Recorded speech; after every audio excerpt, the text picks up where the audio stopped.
Hey guys, welcome to my channel Delhi Crime. It's a Netflix original Hindi language web series. So ఈ web series చూసాక నాకు ఎలా అనిపించింది and అలానే ఈ వెబ్ సిరీస్ చూస్తున్నప్పుడు నాకు వచ్చిన థాట్స్ అండ్ ఫీలింగ్స్ ని నేను మీతో షేర్ చేసుకోబోతున్నా. దానికంటే ముందు నా వీడియోస్ మీకు నచ్చినట్టయితే లైక్ చేయండి and please subscribe to my channel if you are not subscribed yet. And let's start the video. So basically ఈ వెబ్ సిరీస్ స్టోరీ మొత్తం 2012లో ఢిల్లీలో జరిగిన ఒక బ్రూటల్ గ్యాంగ్ రేప్ పైన బేస్ అయి ఉంటుంది. ఆ ఇన్సిడెంట్ తర్వాత ఏం జరిగిందనేది మనం ఢిల్లీ పోలీస్ పాయింట్ ఆఫ్ వ్యూలో చూస్తాం. ఈ వెబ్ సిరీస్ గురించి చెప్పేదేమీ లేదు, మస్ట్ వాచ్ వెబ్ సిరీస్ ఇది. This web series is thought provoking, gut wrenching and uncomfortable to watch. It's really hard hitting. ఈ వెబ్ సిరీస్ త్రూ మనం మీడియా ఫంక్షనింగ్ గురించి and Delhi police system functioning గురించి బాగా తెలుసుకుంటాం. ఆ టైంలో అసలు ఏం జరిగిందో అన్న మ్యాటర్ ఎంత ఎగ్జాక్ట్ గా చెప్పామనే దానికంటే ఎంత త్వరగా చెప్పామనే దానికే మీడియా వాళ్ళు ఇంపార్టెన్స్ ఇవ్వడం అండ్ మీడియా పబ్లిష్ చేసిన స్టోరీలో ఎంత నిజముందో తెలుసుకోకుండానే వాళ్ళు చెప్పింది మొత్తం పబ్లిక్ నిజమని నమ్మేయడం and Delhi police ground level నుంచి హయ్యర్ అఫీషియల్ వరకు ఎలా రెస్పాండ్ అయ్యారు, ఇలా ఇంకా చాలా ఈ వెబ్ సిరీస్ లో చూస్తాం. ఆ ఢిల్లీ ఇన్సిడెంట్ లో గవర్నమెంట్ ఇండివిజువల్స్ ఎలా రియాక్ట్ అయ్యారు అండ్ వాళ్ళు ఏం చేశారు అండ్ అలాగే ఇంత పెద్ద క్రైమ్ చేసిన క్రిమినల్స్ మైండ్ సెట్ గురించి కొంచెం తెలుసుకుంటాం. పోలీస్ వాళ్ళు ఆ క్రిమినల్స్ ని ఎలా ట్రాక్ చేసి పట్టుకున్నారు అండ్ ఆ ఢిల్లీ కేసు గురించి మనకి తెలియని చాలా మ్యాటర్స్ ని ఈ వెబ్ సిరీస్ త్రూ తెలుసుకుంటాం.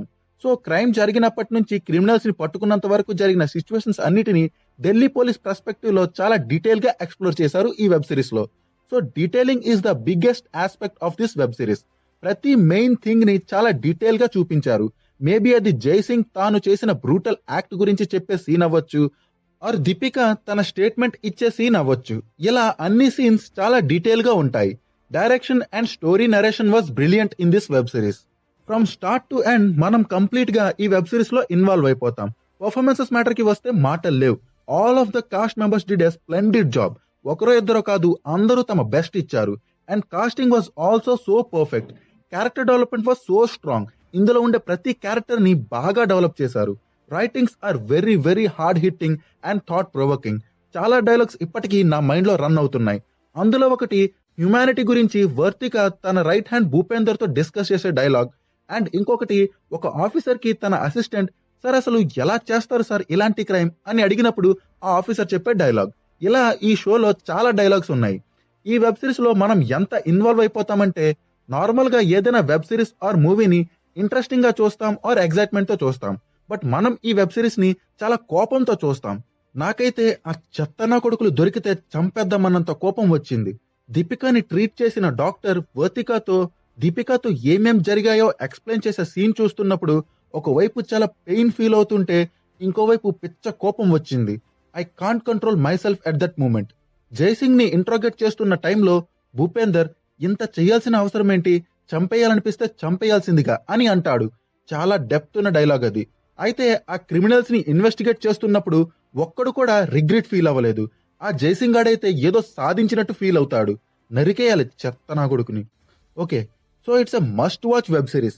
మీకు హిందీ రాకపోయినా పర్లేదు, నెట్ఫ్లిక్స్ లో ఇంగ్లీష్ లో కూడా అవైలబుల్ గా ఉంది. Go and watch it there. అయితే ఈ వెబ్ సిరీస్ లో ఢిల్లీ పోలీస్ పర్స్పెక్టివ్ నుంచే మాక్సిమం స్టోరీ ఉంటుంది అండ్ అది కూడా క్రిమినల్స్ ని పట్టుకున్నంత వరకు మాత్రమే ఉంటుంది. ఈ మాత్రం చూస్తేనే మన యాంగర్ పీక్స్ కి వెళ్ళిపోతుంది. అయితే ఇదే ఇష్యూ పైన ఒక డాక్యుమెంటరీ ఉంది. అందులో ఆ క్రిమినల్స్ తో జరిగిన ఇంటర్వ్యూస్ కూడా ఉంటాయి. అవి చూస్తే వాళ్ళని ముక్కలు ముక్కలుగా నరికేయాలనిపిస్తుంది. అసలు ఎవరైనా ఏదైనా పెద్ద తప్పు చేస్తే జనరల్లీ నువ్వు మనిషివా పశువా అని అంటారు. బట్ వీళ్ళని పశువులతో కంపేర్ చేస్తే వాటిని అవమానపరిచినట్టు అవుతుంది. వాళ్ళని పక్కన పెడితే ఆ క్రిమినల్స్ తరపున వాదించే లాయర్ మాటలు వింటే ముందు ఆ లాయర్ గారిని ఏసేయాలనిపిస్తుంది. మీరు ఫస్ట్ ఈ వెబ్ సిరీస్ చూడండి అండ్ మీకు ఇంకా డీటెయిల్ గా కావాలి అంటే ఆ డాక్యుమెంటరీ చూడండి. So that's it guys. ఈ వీడియో మీకు నచ్చినట్లయితే లైక్ చేయండి and please subscribe to my channel. Thank you. Bye.